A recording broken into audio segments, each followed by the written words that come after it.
دغه اقدامات خو چې د رئیس صاحب جمهور کوي تر ټولو بده خو دا ته چې الله غني اوس دغه راایستلي دي ګمرکات هم دی دغه ورکوي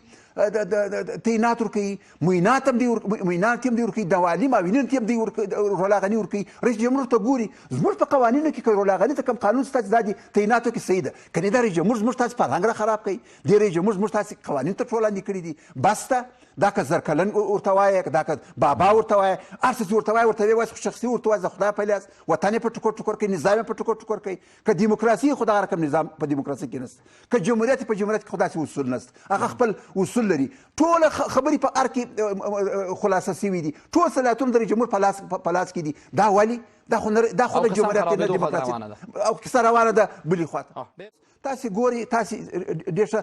تشریحات وکړل چې د طیاره نوې طیاره وه پیلوټان مو نه نپاره څارې وه تر 10 کاله کمه تجربه نه درلودله قیمت یې کې راواخېست 40 میلیون ډالر پر دې غریب وطن باندې پر یوه طیاره باندې بیخي ډېر غټ قیمت دی تر ټولو مهمه دغه ده چې وخت زموږ تاسې د وزیر دفاع مرستیال صاحب د شاه محمود صاحب هغه د جنازه د شهیدانو په جنازه کې وویل چې ځکه د علیپور دا کار کړی دی که بل زه یې نه پرېږدم دا موضوع به وزیر دفاع عملي کوي 2 ساعته بعد یې هغه قطر ته د سفیر په نامه باندې تبدیل کوي دا داسې معنا لري چې د علیپور شاته یوازې علیپور نه دی نه دانش دی د علیپور شاته حتما د ایران هر څوک چې دي هغه خلک ولاړ دي دا چې رابري سوی راکټ په راځي په یو پوسته کې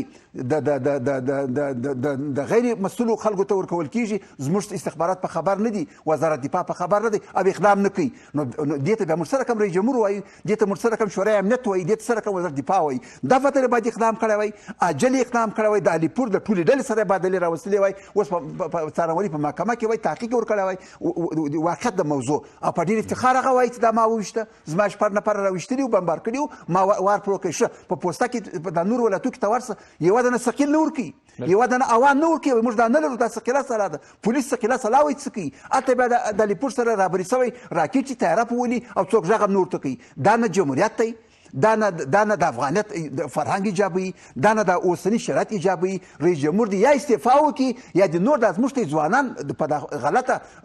اداره او مدیریت باندې نه قرباني کړي فرض کړو چې حتما هم دغسې ده د دوی استدلال دا وي چې فشارونه ډېر دي هلته د سولې قصه او هلته د نوي تغییر قصه او هلته د طالب د جنګ جبهه او هلته امریکایان هلته سیاسون نو د فشار له وجې شاید دوی ډېرو مسایلو کې محافظه کاري کې اقدام نشي کوي که دلیل دا وي ستاسو تحلیل تاسې ګوره دا به ډېره مهمه وي چې د علیپور پر ضد اقدام نشي کولی دا به ډېر مهم وي چې دلته ملي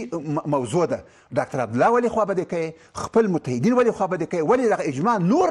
خلکو ته ذهنیت ورکوي زه په رښتیا اجماع غواړم په رښتیا سوله غواړم دغه اقدامات خو چې د رئیس صاحب جمهور کوي تر ټولو بده خو دا ته چې الله غني اوس دغه راایستلي دي ګمرکات هم دی دغه ورکوي تعینات ورکوي معینات هم دی ورکوي دوالي معاونین هم دی رولا غني ورکوي رئیس جمهور ته ګوري زموږ په قوانینو کې که رولا غني ته کوم قانون شته چې دا د تعیناتو کې صحیح ده که نه دا رئیس جمهور زموږ تاسې فرهنګ را خراب کوي دې رئیس جمهور زموږ تاسې قوانین ته وړاندې کړي دي بس ته دا که زرکلن ورته وایه دا که بابا ورته وایه هر څه چې ورته وایه ورته وایي خو شخصي ورته وایي زه خدای په لیاس وطن یې په ټکور ټکور کوي نظام یې په ټکور ټکور کوي که دیموکراسي خو دغه رقم نظام په دیموکراسي کې نشته که جمهوریت په جمهوریت کې خو داسې اصول نشته هغه خپل اصول لري ټوله خبرې په ار کې خلاصه سوي دي ټول صلاحیتونه د رئیس جمهور په لاس کې دي دا ولې دا خو د جمهوریت نه دیموکراسي او کیسه روانه ده بلې خواته ډېره مننه سلامت اوسئ کابلي صاحب